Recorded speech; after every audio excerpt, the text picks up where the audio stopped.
हाँ जी, सत श्री अकाल जी। मैं पूजा भाटिया पंजाबी ਸਾਹਿਤਕਾਰ ਚੈਨਲ ਤੋਂ ਅੱਜ ਤੁਹਾਡੇ ਅੱਗੇ ਪ੍ਰੀਤਮ ਸਿੰਘ ਸਫੀਰ ਜੀ ਲੈ ਕੇ ਆਇਆ। ਐਕਚੁਅਲੀ ਕਾਫੀ ਸਟੂਡੈਂਟ ਦੀ ਡਿਮਾਂਡ ਆ ਰਹੀ ਸੀ। ਪ੍ਰੀਤਮ ਸਿੰਘ ਸਫੀਰ ਜੀ ਜਿਹੜੇ ਸਾਡੇ ਕਵੀ ਨੇ ਪੰਜਾਬੀ ਸਾਹਿਤ ਦੇ, ਇਹਨਾਂ ਦੀ ਨਾ ਡਿਟੇਲ ਬਹੁਤ ਥੋੜੀ ਮਿਲਦੀ ਹੈ, ਜ਼ਿਆਦਾ ਨਹੀਂ ਮਿਲਦੀ। ਇਹਨਾਂ ਨੇ ਰਚਨਾਵਾਂ, ਇਹਨਾਂ ਦੇ ਕਾਵ ਸੰਗ੍ਰਹਿ ਕਾਫੀ ਮਿਲਦੇ ਨੇ, ਬਟ ਇਹਨਾਂ ਦੀ ਨਾ ਪਰਸਨਲ ਇਨਫੋਰਮੇਸ਼ਨ ਬਹੁਤ ਘੱਟ ਮਿਲਦੀ ਹੈ ਔਰ ਰਿਐਲਿਟੀ ਹੈ।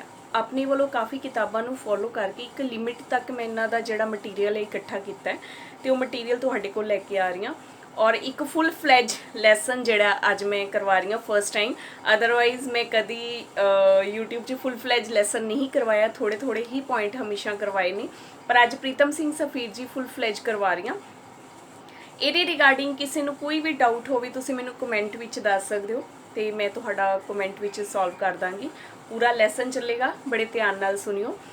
मैं कोई भी जिहड़ी रचना करवानी है, जब कोई भी साहित्यकार करवानी है, उन्होंने 3 पार्ट्स विच डिवाइड कर दिया। ये चीज़ मैं वैरी फर्स्ट डे ही दस दिंदी हुंदी हां।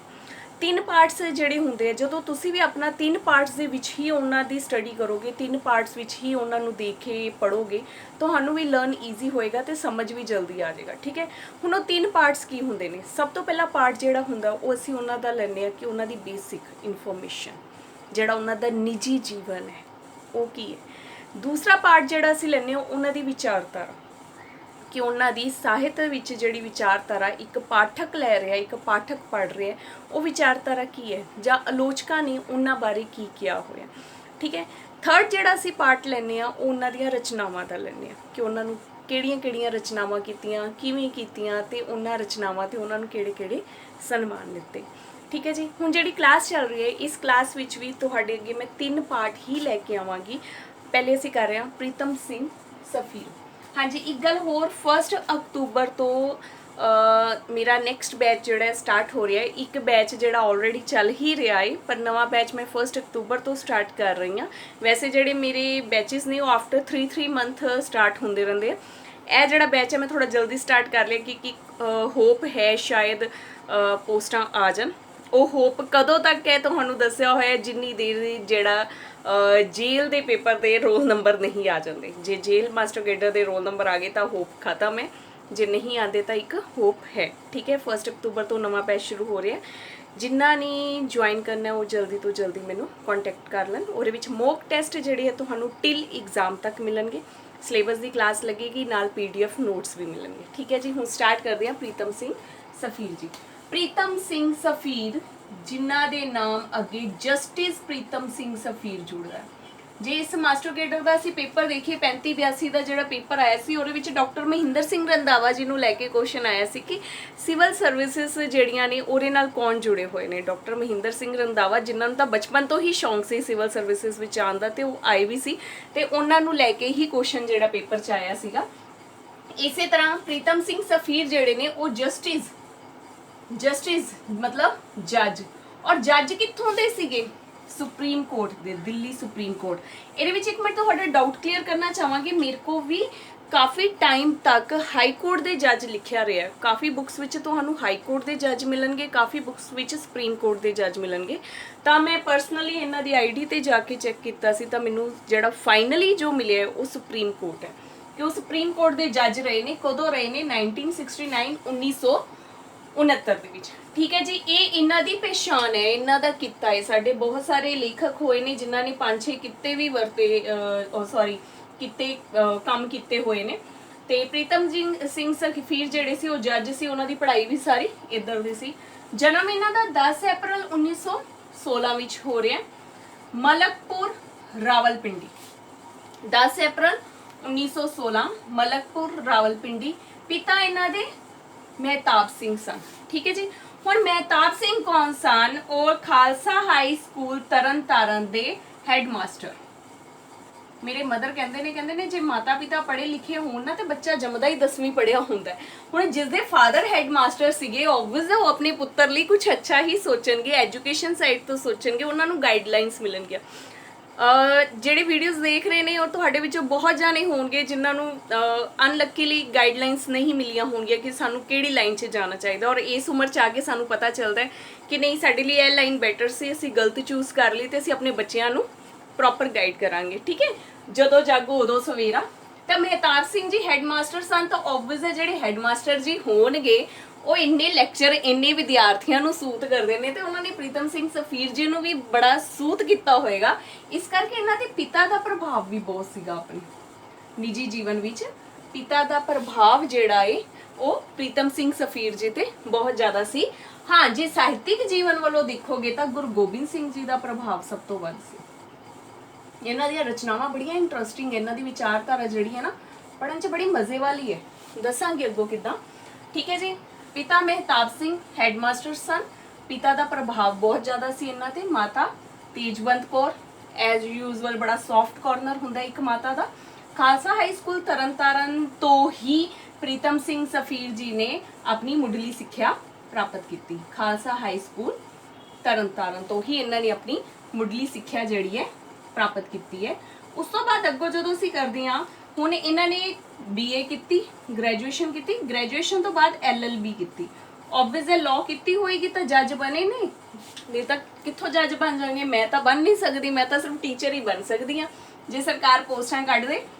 LLB ਕੀਤੀ ਹੈ ਲਾਹੌਰ ਤੋਂ। ਠੀਕ ਹੈ। ਹੁਣ ਕਦੋਂ ਕੀਤੀ ਹੈ? 1947 ਤੋਂ ਪਹਿਲਾਂ ਹੀ ਕੀਤੀ ਸੀ, ਤਾਂ ਇਸ ਕਰਕੇ ਇਹਨਾਂ ਦੀ ਜਿਹੜੀ LLB ਹੈ ਲਾਹੌਰ ਤੋਂ ਹੋਈ ਹੈ। ਠੀਕ ਹੈ ਸੀ।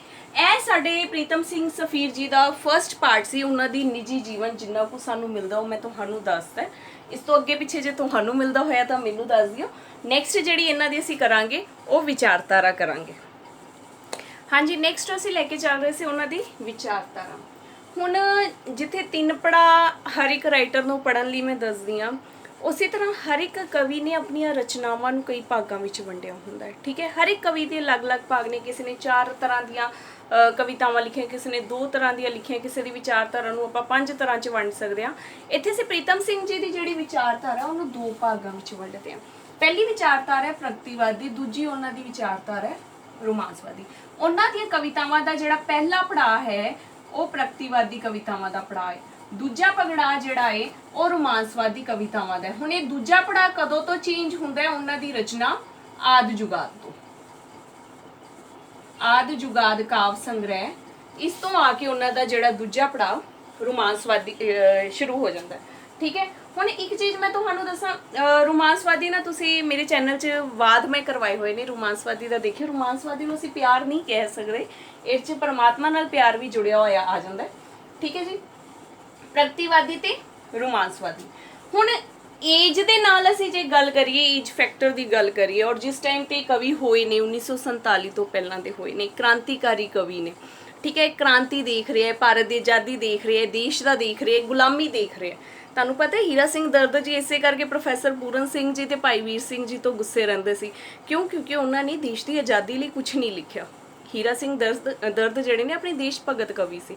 ਉਹਨਾਂ ਨੂੰ ਇਸ ਗੱਲ ਦਾ ਦਰਦ ਸੀਗਾ, ਇਸ ਗੱਲ ਦਾ ਉਹਨਾਂ ਨੂੰ ਦੁੱਖ ਸੀਗਾ, ਔਰ ਇਸੇ ਕਰਕੇ ਉਹਨਾਂ ਦੇ ਵਿਰੋਧੀ ਸੀ ਕਿ ਜਿਸ ਸਮੇਂ ਵਿੱਚ ਇੱਕ ਸਾਹਿਤਕਾਰ ਜਿਹੜਾ ਹੈਗਾ ਏ ਉਹ ਜਗਾਉਂਦਾ ਹੈ, ਸੁੱਤੀ ਹੋਈ ਦੁਨੀਆ ਨੂੰ ਜਗਾਉਂਦਾ ਹੈ, ਸੁੱਤੇ ਹੋਏ ਲੋਕਾਂ ਨੂੰ ਜਗਾਉਂਦਾ ਹੈ ਕਿ ਉੱਠੋ ਭਾਈ, ਆਪਣੇ ਹੱਕਾਂ ਦੇ ਲਈ ਲੜੋ। ਠੀਕ ਹੈ। ਤੇ ਉਹੀ ਸਾਹਿਤਕਾਰ ਸੁੱਤੇ ਪਏ ਨੇ। ਕਿਉਂ? ਜਦ ਕਿ ਲੋੜ ਕਾਹਦੀ ਹੈ ਦੇਸ਼ ਦੀ ਆਜ਼ਾਦੀ ਦੇ ਲਈ। ਹੁਣ ਇਸ ਟਾਈਮ ਤੇ ਸਾਡੇ ਪੰਜਾਬ ਵਿੱਚ 2 ਮੋਰਚੇ, ਇੱਕ ਤਾਂ ਭਾਰਤ ਦੇ ਵਿੱਚ ਹੈ ਕਿਸਾਨੀ ਮੋਰਚਾ, ਤੇ ਦੂਜਾ ਜਿਹੜਾ ਸਾਡਾ ਆਪਣਾ ਬੇਰੁਜ਼ਗਾਰਾਂ ਦਾ ਮੋਰਚਾ ਚੱਲ ਰਿਹਾ। ਇਹਦੇ ਵਿੱਚ ਵੀ ਸਾਹਿਤਕਾਰਾਂ ਨੂੰ ਜ਼ਰੂਰਤ ਹੈ ਉੱਠਣ। ਕਾਫੀ ਸਾਹਿਤਕਾਰ ਉੱਠੇ ਵੀ ਹੋਏ ਨੇ। ਹੁਣ ਕਿਸਾਨੀ ਲਈ 1907 ਵਿੱਚ ਪਹਿਲਾ ਮੋਰਚਾ ਲੱਗਾ ਸੀਗਾ, ਅਜੀਤ ਸਿੰਘ ਜੀ ਦੇ ਸੀਗੇ ਪਗੜੀ ਸੰਭਾਲ ਜੱਟਾ, ਉਹਦੇ ਨਾਲ ਰਿਲੇਟਡ 1907 ਵਿੱਚ ਪਹਿਲਾ ਕਿਸਾਨੀ ਮੋਰਚਾ ਚੱਲਿਆ ਸੀ। ਉਹਦੇ ਤੇ ਕਿੰਨੀਆਂ ਕਵਿਤਾਵਾਂ ਲਿਖੀਆਂ ਗਈਆਂ। ਹੁਣ ਜਿਹੜਾ ਅੱਜ ਦਾ ਕਿਸਾਨੀ ਮੋਰਚਾ, ਇਹਦੇ ਤੇ ਵੀ ਸਾਹਿਤ ਨੂੰ ਜਿਹੜਾ ਥੋੜਾ ਉੱਠਣ ਦੀ ਜ਼ਰੂਰਤ ਹੈ, ਜਾਗਣ ਦੀ ਜ਼ਰੂਰਤ ਹੈ। ਪ੍ਰਗਤੀਵਾਦੀ, ਰੋਮਾਂਸਵਾਦੀ, ਟਾਈਮ ਉਹਨਾਂ ਦੀ ਏਜ ਦੇ ਅਕੋਰਡਿੰਗ। ਰੋਮਾਂਸਵਾਦੀ ਉਹਨਾਂ ਦਾ ਆਦਿ ਜੁਗਾਦ ਤੋਂ ਸ਼ੁਰੂ ਹੁੰਦਾ, ਮਤਲਬ ਕਿ ਉਸ ਟਾਈਮ ਤੇ ਉਹਨਾਂ ਨੂੰ ਆਜ਼ਾਦੀ ਮਿਲ ਚੁੱਕੀ ਹੋਈ ਸੀ, ਉਹ ਆਪਣੀ ਲਾਈਫ 'ਚ ਸੈਟਲ ਸੀਗੇ, ਜੱਜ ਸੀਗੇ, ਅੱਛੀ ਪੋਜੀਸ਼ਨ ਤੇ ਸੀ, ਤਾਂ ਓਬਵੀਅਸ ਹੈ ਮਾਈਂਡ ਵੀ ਸੈਟਲ ਸੀਗਾ, ਤਾਂ ਥੋੜਾ ਧਰਮ ਕਰਮ ਹੋਰ ਚੀਜ਼ਾਂ ਵੱਲ ਉਹਨਾਂ ਦਾ ਧਿਆਨ ਜਿਹੜਾ ਚਲਾ ਗਿਆ। ਹਾਂਜੀ। ਉਸ ਤੋਂ ਬਾਅਦ ਅਸੀਂ ਉਹਨਾਂ ਦੀ ਅੱਗੋਂ ਜਿਹੜੀ ਅੱਗੋਂ ਜਿਹੜੇ ਆਸਪੈਕਟ ਵਿੱਚ ਆਉਂਦੇ ਹੋ ਮੈਂ ਤੁਹਾਨੂੰ ਡਿਸਕ੍ਰਾਈਬ ਕਰਦੀ ਹਾਂ। ਇਹਨਾਂ ਨੂੰ ਨਵ ਰਹੱਸਵਾਦੀ ਕਵੀ ਵੀ ਕਿਹਾ ਜਾਂਦਾ। ਠੀਕ ਹੈ ਜੀ। ਜਸਵੰਤ ਸਿੰਘ ਨੇਕੀ ਜੀ ਨੂੰ ਵੀ ਨਵ ਰਹੱਸਵਾਦੀ ਕਵੀ ਕਿਹਾ ਜਾਂਦਾ ਹੈ। ਉਧਰੋਂ ਦੀ ਰਹੱਸਵਾਦੀ, ਬੌਧਿਕ ਰਹੱਸਵਾਦੀ ਕਵੀ ਵੀ ਕਿਹਾ ਜਾਂਦਾ ਹੈ। ਠੀਕ ਹੈ। ਕੌਮੀ ਕੌਮਾਂਤਰੀ ਝਲਕ, ਕੌਮੀ ਕੌਮਾਂਤਰੀ ਝਲਕ ਆਪਣੇ ਦੇਸ਼ ਨੂੰ ਲੈ ਕੇ, ਉਹਦੇ ਬਾਰੇ ਜਿਹੜਾ ਆਜ਼ਾਦੀ ਹੈ ਉਹਦੇ ਬਾਰੇ ਲੈ ਕੇ ਜਿਹੜੀ ਇਹਨਾਂ ਦੀਆਂ ਰਚਨਾਵਾਂ ਵਿੱਚੋਂ ਝਲਕ ਮਿਲਦੀ ਹੈ।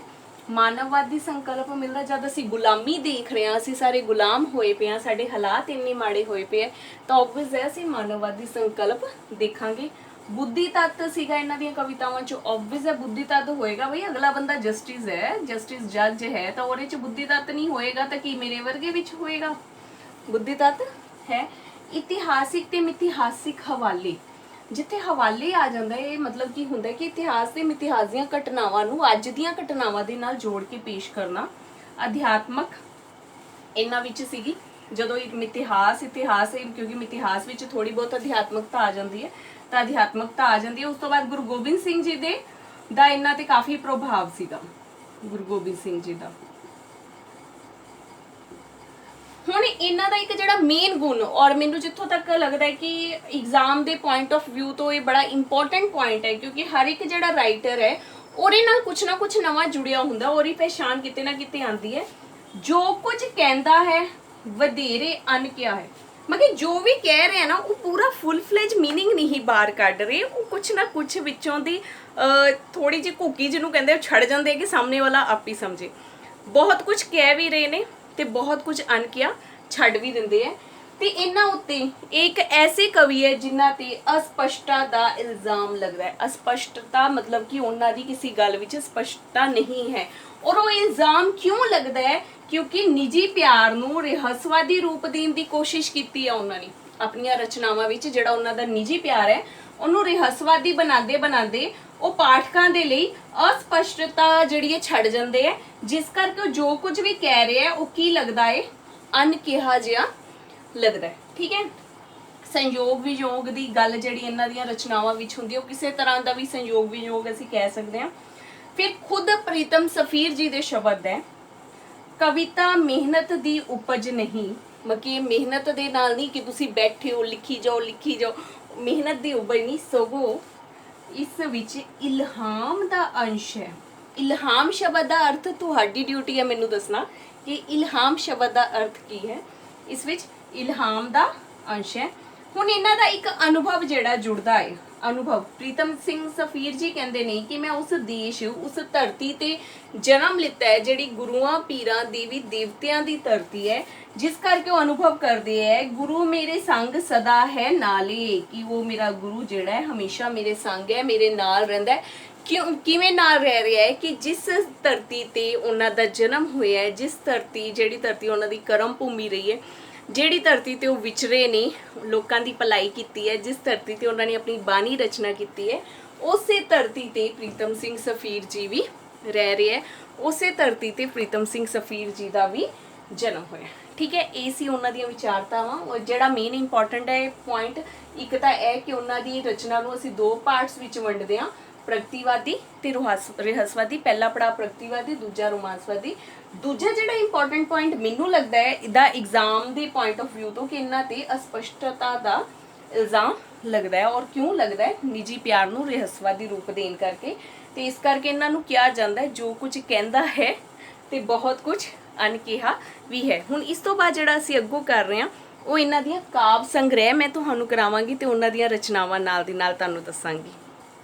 ਇਹਨਾਂ ਦੀਆਂ ਜਿਹੜੀਆਂ ਰਚਨਾਵਾਂ, ਜਿਹੜੇ ਕਾਵ ਸੰਗ੍ਰਹਿ ਮਿਲਦੇ ਆ, ਉਹ ਮੈਂ ਨਾਲ ਦੀ ਨਾਲ ਰਾਈਟ ਡਾਊਨ ਕਰਦੀ ਹਾਂ ਔਰ ਉਹਨਾਂ ਦੇ ਈਅਰਸ ਵੀ ਦਿੰਦੀ ਹਾਂ। ਮੇਰੇ ਵੱਲੋਂ ਪੂਰੀ ਟਰਾਈ ਹੈ ਕਿ ਤੁਹਾਨੂੰ ਐਗਜ਼ੈਕਟ ਈਅਰ ਹੀ ਮਿਲਣ, ਜਿਹੜੇ ਕਿ ਪ੍ਰਮਾਣਿਤ ਈਅਰ ਹੈ, ਕਿਉਂਕਿ ਈਅਰ ਸਾਨੂੰ ਕਾਫੀ ਜ਼ਿਆਦਾ ਮਿਲਦੇ ਆ ਤੇ ਪ੍ਰਮਾਣਿਤ ਈਅਰ ਮਿਲਣ। ਇਹ 'ਚ ਇੱਕ ਦੋ ਮੈਂ ਪੁਆਇੰਟ ਤੁਹਾਨੂੰ ਕੁਝ ਹੋਰ ਸ਼ੇਅਰ ਕਰਨ ਲੱਗੀ। ਇਹਨਾਂ ਦਾ ਜਿਹੜਾ ਲਿਖਣ ਸਟਾਈਲ ਸੀ, ਰਾਈਟਿੰਗ ਸਟਾਈਲ ਸੀ, ਜਾਂ ਇਹਨਾਂ ਦੀ ਸ਼ੈਲੀ ਜਿਹੜੀ ਸੀ, ਉਹ ਪ੍ਰੋਫੈਸਰ ਪੂਰਨ ਸਿੰਘ ਜੀ ਨਾਲ ਮਿਲਦੀ ਸੀ। ਪ੍ਰੋਫੈਸਰ ਪੂਰਨ ਸਿੰਘ ਜੀ ਵਾਂਗ ਉਹ ਲਿਖਦੇ ਸੀ।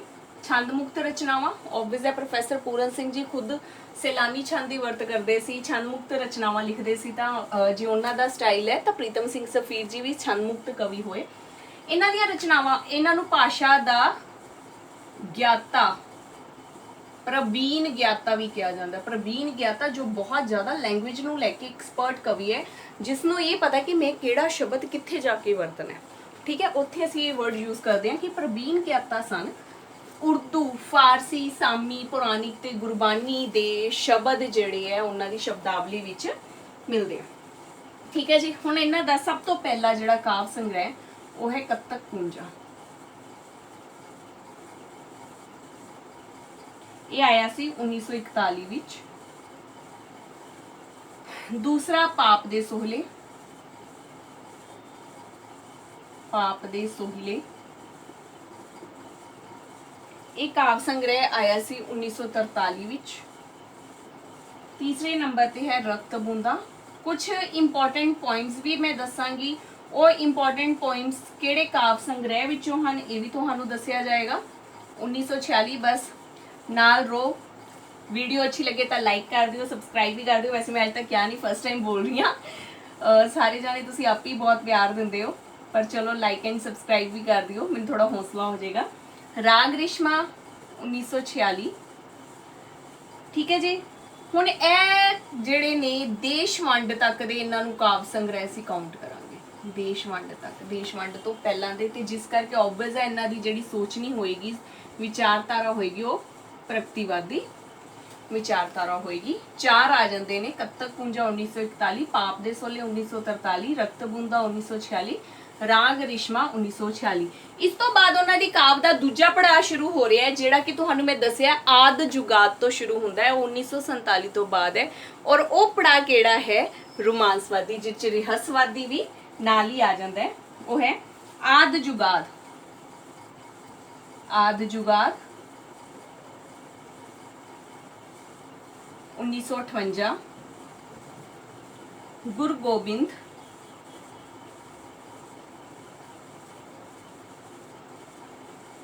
1966, अनिक विस्तार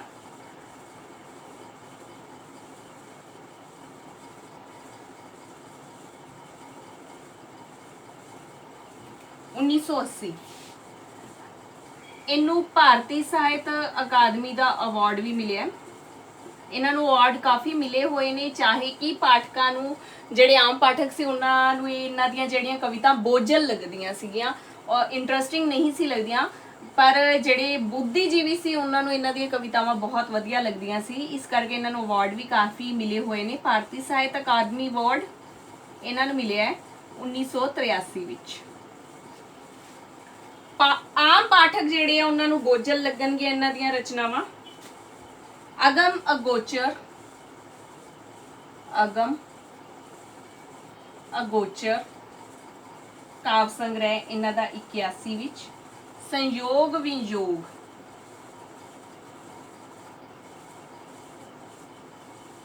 काव्य संग्रह है 82 विच। सरब निरंतर एक काव्य संग्रह। इस काव्य संग्रह बारे जरूर थोड़ा जिहा याद रखियो।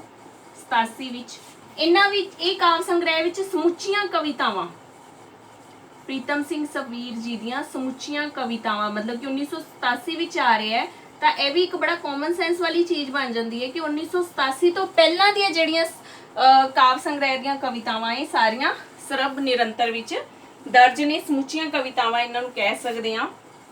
एक इहदे विच आंदा है अपार अनूप 1969, ये थोड़ा सीक्वेंस विचों मिस हो गया। अपार अनूप 1969। नेक्स्ट आपे बहुरंगी, आपे बहुरंगी 1998, इन्हां दे काव्य संग्रह। इस तो इलावा इन्हां दियां होर रचनावां भी मिलदियां ने। एक इन्हां दे 5 नाटक लिखे हुए मिलते हैं, 5 नाटक। ठीक है जी। एक वार्तक रचना मिलती है, उसका नाम है तुर्की बानी,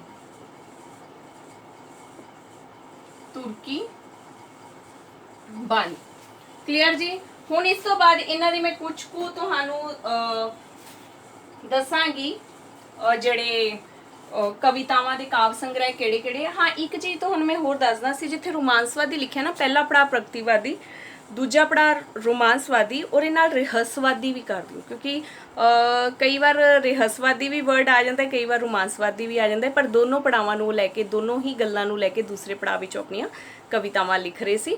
हुण आपां अगों इन्हां दे काव्य संग्रह विच किहड़े-किहड़े काव्य संग्रह विच किहड़ियां-किहड़ियां कवितावां है। अच्छा, इन्नी सारी काव्य संग्रह दीयां कवितावां नहीं मैं लिखावांगी, ना ही वो याद होणगियां।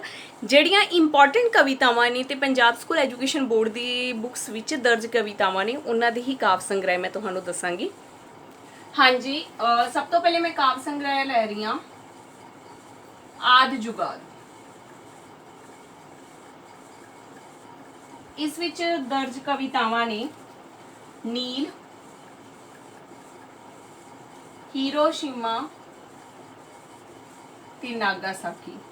ਇਹਦੇ ਬਾਰੇ ਤਾਂ ਸਾਨੂੰ ਸਾਰਿਆਂ ਨੂੰ ਪਤਾ ਹੋਏਗਾ, और जे नहीं पता तो फिर मैनू लगता कि बहुत माड़ी गल है कि सानू नहीं पता अपनी। ठीक है जी, ਇਹ दो कवितावां इंपॉर्टेंट ने। उस तो बाद सर्ब कला काव्य संग्रह, ये अध्यात्मक रंगत का काव्य संग्रह, मतलब फुल फ्लैज जिहड़ा इस विच की है अध्यात्मक रंगत पाई जाती है। इस विच कवितावां आ जांदियां अमृत बूंद, अमृत बूंद, अद्धा गुनाह,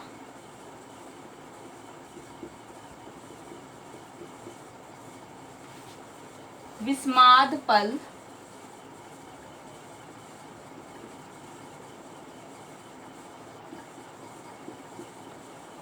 आज मुलाकात रही,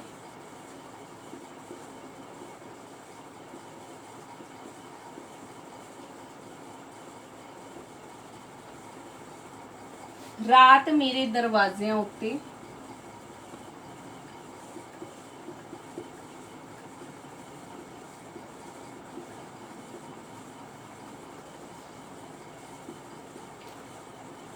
कखां दी कुली। लास्ट तक वीडियो देखियो, तुहानू लास्ट विच मैं अपना कॉन्टैक्ट नंबर दसांगी और उस तो बाद क्लासेस का प्रोसीजर दस दांगी। नैक्सट इन्हां दा एक काव्य संग्रह कत्तक कुंजा,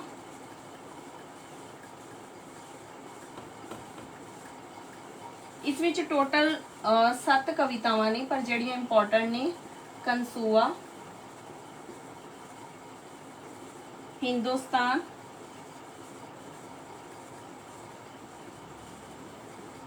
दो पिपल दे पत्ते,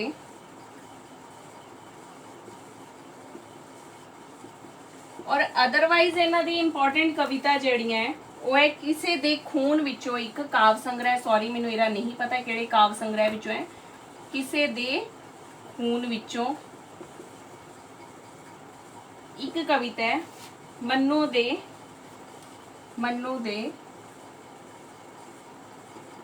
पैरोकार। एक इन्हां दियां काव्य सतरां मैं दस रही हूं, बड़ियां फेमस है, इंपॉर्टेंट है। टुट जावन कैदा हदबंदियां, वंड रहे ना कहानी, हर एक बंदा शाह दुनिया दा, हर एक तीवी रानी। ये जिहड़ियां काव्य सतरां है मन्नू दे पैरोकार कविता विचों ने। और सैकेंडली इन्हां ये काव्य सतरां कत्तक कुंजा, इहदा जिहड़ा काव्य संग्रह है वो है कत्तक कुंजा, ਉਹਦੇ ਵਿੱਚੋਂ ਲਿੱਤੀਆਂ ਗਈਆਂ। ठीक है जी, हुण नैक्सट असीं इन्हां दे सन्मान की गल करांगे, इन्हां नूं किहड़े-किहड़े सन्मान मिले हुए ने। हाँ जी, हुण अग्गों सन्मान कर रही हाँ। इन्हां नूं जिहड़े-जिहड़े सन्मान मिले हैं, सब तो पहला सन्मान मिले है पंजाब सरकार श्रोमणी अवार्ड, ये मिले 1966 विच। उस तो बाद पंजाबी अकादमी अवार्ड, पंजाबी साहित्य अकादमी अवार्ड 1983 किस ते मिलिया सी? अनिक बिस्तार ते। अनिक बिस्तार काव्य संग्रह कदों आया सी? 80 दे विच। ठीक है। पंजाबी साहित्य अकादमी अवार्ड लुधियाना वालों करतार सिंह धालीवाल अवार्ड जिन्हों कहा जाता है वो 88 विच। अच्छा, ये क्वेश्चन भी बड़ा इंपॉर्टेंट बन जाता है, जिवें सपोज करो कि क्वेश्चन आ जाता है कि पंजाबी साहित्य अकादमी अवार्ड लुधियाना वालों केड़ा अवार्ड दिता जाता है, तो उसका नाम है करतार सिंह धालीवाल। या क्वेश्चन आ सकता है कि करतार सिंह धालीवाल अवार्ड किस वालों दिता जाता है? पंजाबी साहित्य अकादमी अवार्ड लुधियाना वालों। ठीक है जी। हुण जिवें खालसा कॉलेज वालों दिता जाता है कुलवंत सिंह, हाँ कुलवंत सिंह विरक अवार्ड खालसा कॉलेज वालों दिता जाता है। ठीक है। सरस्वती अवार्ड बिरला फाउंडेशन वालों दिता जाता है। ईवन कि वो दर्ज भी अपनी संविधानिक सूची 8वीं सूची विच दर्ज है। पंजाबी साहित्य कला केंद्र लुधियाना और सॉरी दिल्ली, पंजाबी साहित्य कला केंद्र तो सन्मान मिले है दिल्ली तो। साहित्य विचार मंच कैनेडा 1987, पंजाबी अकादमी दिल्ली 1991। और उम्मीद है कि तुहानू ये सारा जिहड़ा प्रीतम सिंह सफीर जी है समझ आ गया होएगा, याद भी हो गया होएगा नाल दी नाल। जी क्लास अच्छी लगी लाइक एंड सबसक्राइब कर दियो और प्लीज़ अगे शेयर भी कर दियो जिहड़ा मेरा यूट्यूब का लिंक है। ਤੇ ਨਵਾਂ ਬੈਚ 1 ਅਕਤੂਬਰ ਤੋਂ ਸਟਾਰਟ ਹੋ ਰਿਹਾ ਹੈ।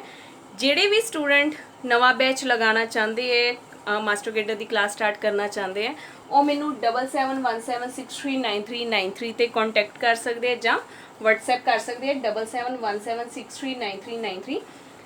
ਤੁਹਾਨੂੰ 2 ਕਲਾਸਿਸ ਜਿਹੜੀਆਂ ਨੇ ਸਿਲੇਬਸ ਨਾਲ ਰਿਲੇਟਡ ਮਿਲਣਗੀਆਂ ਔਰ ਮੌਕ ਟੈਸਟ ਮਿਲਣਗੇ। ਇੱਕ ਲਾਈਵ ਮੌਕ ਟੈਸਟ ਹੋਏਗਾ, ਬਾਕੀ ਇੱਕ ਗੂਗਲ ਫਾਰਮ ਦਾ ਮੌਕ ਟੈਸਟ ਵੀ ਕਲਾਸ ਵਿੱਚ ਐਡ ਆਨ ਹੋਏਗਾ ਤੇ ਤੁਹਾਨੂੰ ਮੌਕ ਟੈਸਟ ਵੀ ਮਿਲਣਗੇ। ਠੀਕ ਹੈ, ਟਿਲ ਐਗਜ਼ਾਮ ਤੱਕ ਤੁਹਾਡੇ ਮੌਕ ਟੈਸਟ ਚੱਲਣਗੇ।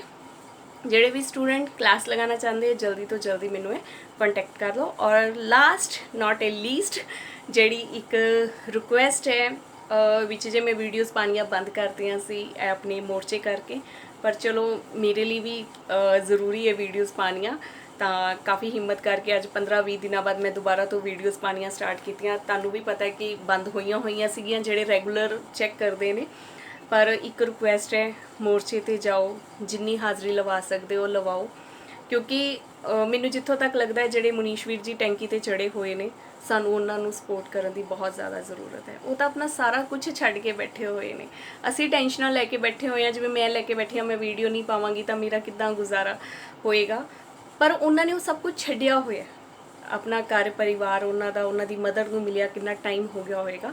ਤਾਂ ਇੱਕ ਰਿਕੁਐਸਟ ਹੈ, ਜੇ ਜਾ ਨਹੀਂ ਸਕਦੇ ਤਾਂ ਮੁਨੀਸ਼ ਵੀਰ ਜੀ ਦੇ ਗੂਗਲ ਪੇ, ਉਹਨਾਂ ਦੇ ਮੇਰੇ ਖਿਆਲ ਕੰਟੈਕਟ ਵਿੱਚ ਉਹਨਾਂ ਦਾ ਗੂਗਲ ਪੇ ਹੈ, ਤੁਸੀਂ ਉਹਨਾਂ ਦੀ ਹੈਲਪ ਕਰ ਸਕਦੇ ਹੋ।